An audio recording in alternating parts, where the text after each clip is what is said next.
Hey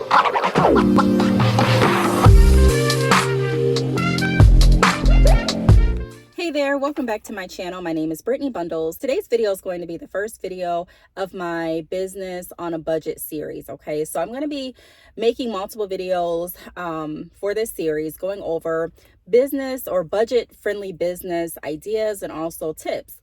So the first video topic is going to be avoid these things to save money.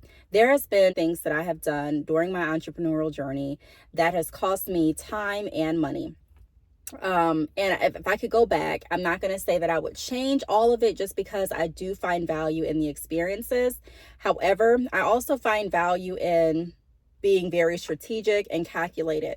And so going forward with my journey, I always try to make sure that I'm being very strategic and calculated, because if you don't, like I said, you might find yourself spending more money than you need to, and also wasting time and energy on different ventures that really aren't going to go anywhere. So if you are into videos like this, I'm going to encourage you to check out my business playlist.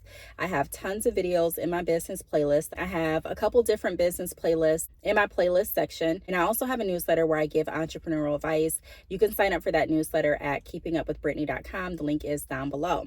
So if you are interested in this video, please give it a big thumbs up. Thumbing up the video, it lets me know that you are interested in content like this. I'm trying to figure out what I want to bring more of to this channel. On this channel, I've done a variety of different things. And so I want to kind of narrow it back down for 2024. And I want to provide you all with content that you're interested in seeing. So I've been looking at my analytics to see what people that are watching my channel mostly are looking at. And so a lot of people that are watching my channel are interested in business, and that's no coinky dink because I have made tons of videos, hence the business playlist that I went over on this channel in regard to business. So be sure that you are subscribed if you're interested in content like this. Give the video a thumbs up. Again, as a reminder, it literally costs nothing, and I'll go ahead and get right into the video. So again, today we're talking about avoid this and save money. The first thing that I would recommend avoiding is business hopping, okay? Now, before I say this, if you've been following my journey, you know that I have started multiple businesses. You know that I have even opened a salon, and you know that I closed that salon, okay? And it was not an easy decision, nor was it just a walk in the park journey. And I did document that entire journey and business venture through my hair business playlist. So check that out in your spare time. But I can say that switching different businesses, business hopping, can definitely cost you lost money and lost time. I actually experienced lost money and lost time too. Now, what I believe saved me is the fact that I knew where I wanted to go in my business venture, you know.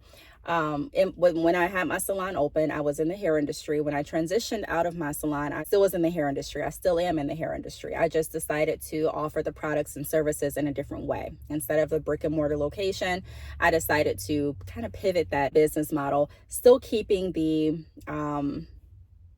business aspect as far as I offered drop shipping. And I'm saying, if you've been following me for a while, wholesale options, just tools to empower entrepreneurs that wanted to get into the hair field. And so I did that outside of the salon as well. And I found ways to generate mobile money. And I have a lot of videos on how to generate mobile money. But what I do want to say, and I wrote myself some notes here, is decide what you want to do and dedicate enough time to see the fruits of your labor. Switching businesses too often can cost lots of money. So I've worked with different people as well that have started multiple businesses. And again, there's nothing wrong with that. I'm also a serial entrepreneur. And to be honest, it's going to take some time to get it right. It's going to take some time for you to actually see what you need to do, how you need to change up your processes, which merchants are most trustworthy to work with, which merchants are going to give you the best interest rates on the payments, what website host is best for your business, what marketing strategies work, where your target audience is. I mean, all of that's going to take some time to actually hone in and figure out what's going to work strategically for your business. And then when you find out what works, just when you find out, there's always going to be some fine tuning and tweaking and some innovation and some maybe even rebranding that you want to do the longer that you stay in business. But there are people that I have worked with that have started certain businesses and put lots of money into the business. And then after, let's say 2 or 3 months, the business did not yield the traffic that they were anticipating. The business did not yield the hype that they were hoping for. They were not able to see the likes that they wanted. They were not able to see even the income, the revenue that they anticipated from the business. And so within a few months, they quit. Or they have had the website for their business on. They were going really hard with the business, with the business website and products and promoting for the first 3 months. And then after that, you didn't see any more posts. You don't hear anything else about the products or the services or the business at all. And then on month 6, they pick it up and they may throw out a post. And then you don't hear anything again until like month 9. And then month 9, you hear. So it's not consistent. And it's like, you could tell by their posting schedule and by their lack of interest and consistency that they're not really as involved with the business as they were before. And so because of that, the natural effect of not posting, not working your business, you may find that your business is not growing, it's staying stagnant, or it's even backsliding. And so what some entrepreneurs have done is start another business. Okay, so they're abandoning that business, they're starting another business, but they're starting it with the same exact habits, the same exact patterns. So they get started with this business, the hype is there, they're excited, they put money into it, time into it, they're creating more logos and a different website and all of this, different social media pages to just repeat the same pattern. That can cost a lot of money in business, and it costs a lot of time. Again, I believe that the average entrepreneur is going to have to figure out what works best for them. So that may cause you to start a business and then decide that it's not for you, or start a business and then pivot that business to align with what you are interested in doing. However, starting businesses and business hopping as a pattern and as I don't want to say lifestyle, but literally as a pattern, as a practice that you do constantly, that if you can avoid that by understanding exactly what you want to do, by having a clear, thought out idea of the type of value that you want to bring, that you want to offer, that's going to be more successful and less expensive. And you're not going to be wasting your time because I hate saying waste time because, like I said in the beginning, I really don't regret any of my decisions. I try not to live with regret because I learn from everything that I do. And I also believe that all things work for good for those who love the Lord and are called according to his purpose. So that means anything that I've been through, I know it's working for my good. I know that. So I don't really have to live with regrets. However, if I can help someone else not make the same decisions that I made in the past that cost me money and cost me time, I will definitely do that. So the second thing that I want to go over is non-strategic marketing. Okay, so I was talking to someone a little bit ago, and they were explaining that they were offered to, they got an offer to go onto a radio and the radio station. Now, they wanted to know if this was a good idea or not. And my whole thing is, before you take any type of interview through a radio station, a podcast, before you do any type of marketing in general, you want to know exactly what you're doing. Again, it goes back to that strategic marketing, that strategic piece. What are you looking to get out of this? If the radio station that has contacted you doesn't serve your target audience, I'm not saying that it's going to be a complete waste of time. There's always people that may decide to show interest in what you're offering that weren't necessarily interested before.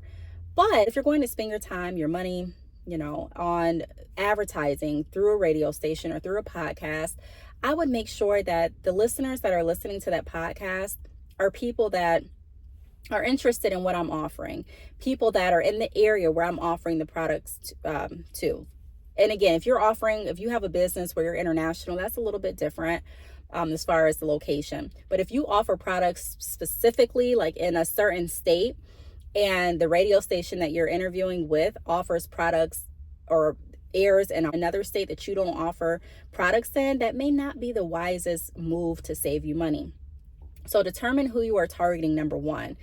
Find the best way to capture their attention and offer products and services that serve them. So when you're looking, not even, just a radio station, not even just a podcast, I just threw that out there as a mini example. But whenever you're looking at marketing, you have to ask yourself, what am I looking at getting out of this? What is my hope to get out of this? And does it make sense? And now we have different analytic tools that show us where a lot of our audiences are coming from. YouTube does a great job with the analytics. YouTube shows me the age of the viewers that watch. the location. They give me an estimate of the time that a lot of viewers that watch my videos are on YouTube.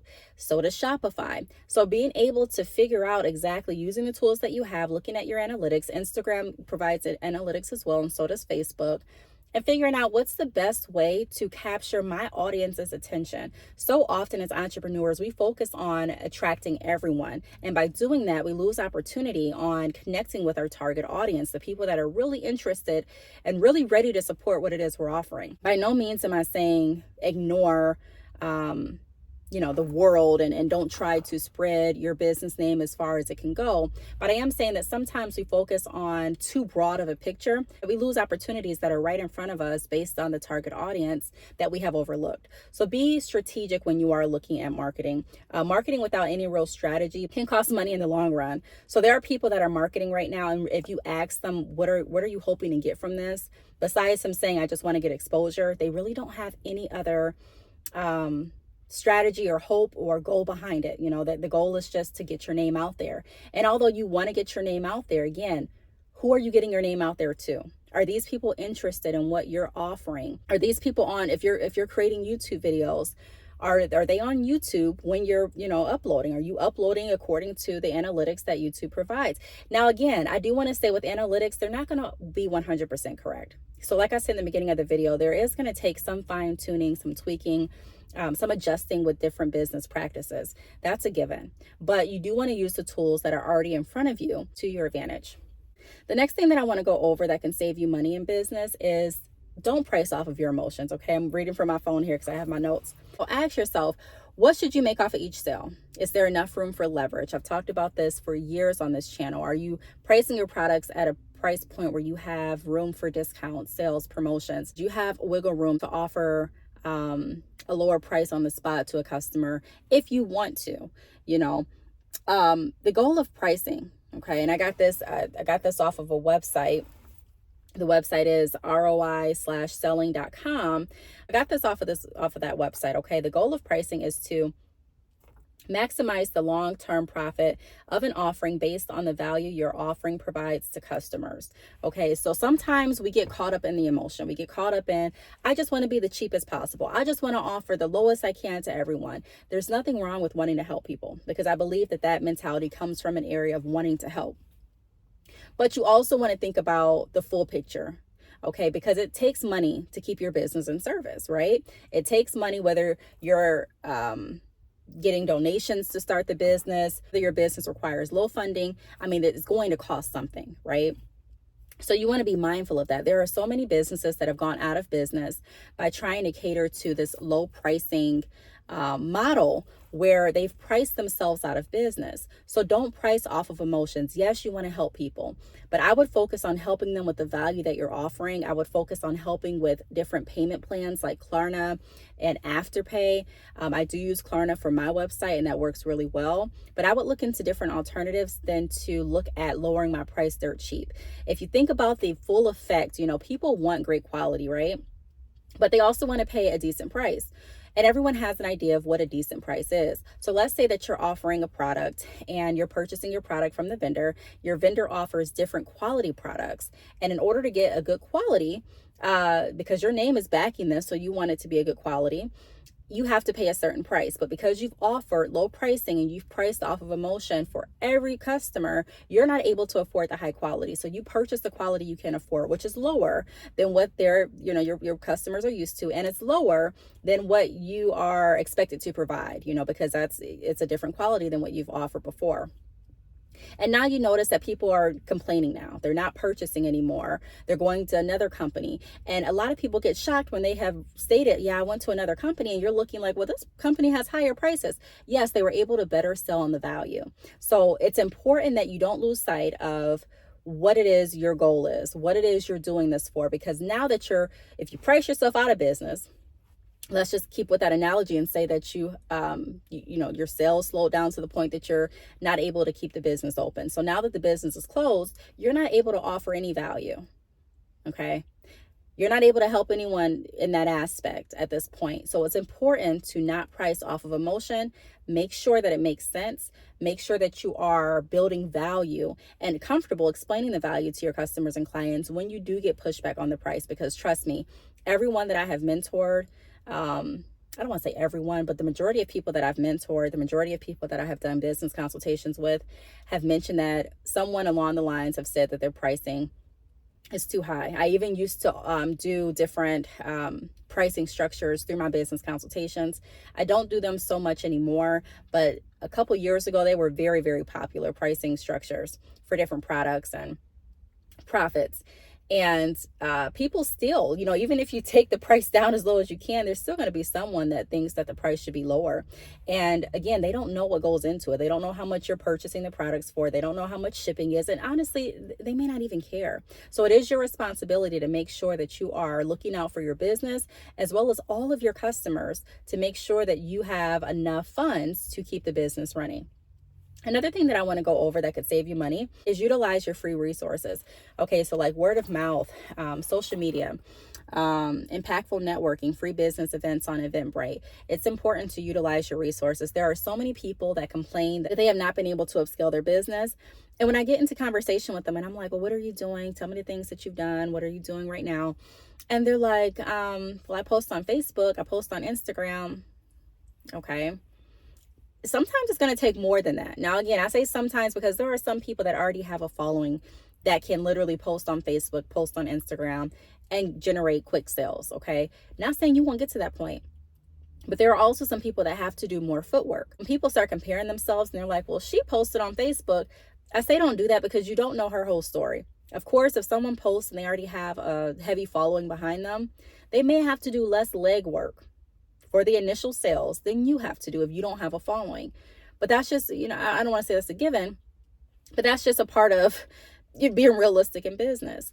That doesn't mean that you can't still build your business to that point, but it's going to take a different route. And then you have people that have both people have very high followings, and then one has a lot of success with their sales and the other one doesn't. So focusing on other people and what they're doing too much can also have a negative impact and cost you money by you trying to copy or follow in someone else's footsteps, thinking that's going to be the answer for you as well. And like I said a little bit ago, it's going to take some fine tuning and tweaking according to your business, according to what you've done, according to your vision, and according to your customers. The last thing that I want to go over is reinvest, save, and evaluate interest rates of the payment merchants that you partner with. I've mentioned the interest rates with payment merchants a little bit ago in the video as well. But you do want to reinvest and save. Reinvesting is something that some entrepreneurs don't do. Saving is something that some entrepreneurs don't do. Looking at interest rates is something that not all entrepreneurs do. Not realizing that these things can actually cost you more in the long run. If you're not reinvesting in your business, and it doesn't have to be, you're investing thousands each month. It doesn't have to be that. But if you're not willing to invest anything in your business, then you have to expect that your business is going to operate like a business that has no investment. If you're not willing to look at the interest rates for the different services that you're signing up for, whether it be, payment merchants, or we can even take it toward your hosting fee, your email fee, professional email fee, your phone line. If you're not taking all that into consideration, that can also cost you more money. So it's just important to be very observant and aware of what you're spending. Someone was telling me the other week that they heard from another entrepreneur, heard them say, know your numbers. And that's so important. Because in the beginning of my entrepreneurial career, I can admit that I did not. I knew my projected sales based on the sales I typically got each month. I knew how many likes I typically got on a post.